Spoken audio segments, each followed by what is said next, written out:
Strong magnitude 6.3 earthquake hits near south coast of Japan's Honshu Island.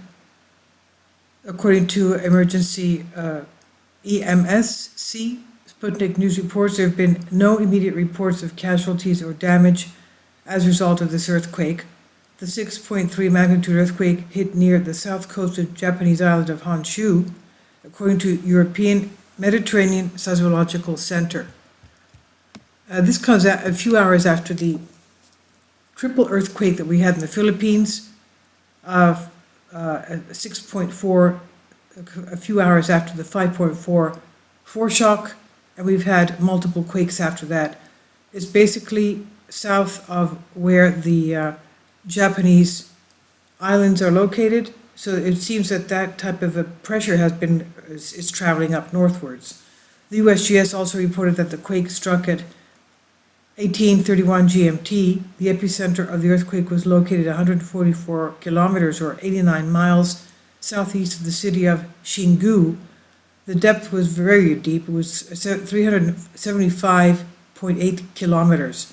There was no tsunami warning issued yet. Earthquakes with magnitudes above 6 Richter are considered to be strong earthquakes, which can lead to damages in moderate number of structures in populated areas.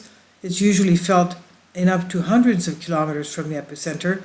It's considered a strong earthquake.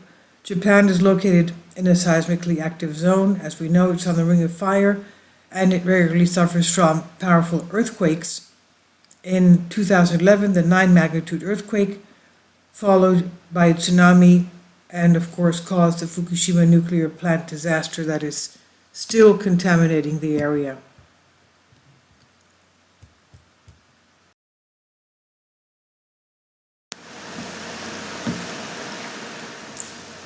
If you'd like to join me on my Patreon account, you will hear content not covered by mainstream media. These riveting stories will be based on my research, and I will state my opinions and give my personal insight on diverse and controversial subjects and world events not covered by mainstream media, and not supported by YouTube guidelines. So whatever I have on my Patreon, most of those will not be on my YouTube channel. Please consider becoming a member today. More of the most significant and important videos will be on my Patreon channel. Your support helps me to continue my research and keeps this YouTube channel alive. And we depend on your support, your generous charity, because we help economically challenged families here in Athens, Greece, in Kapota, and we also help the young generation with university tuition and the community around our church. Thank you.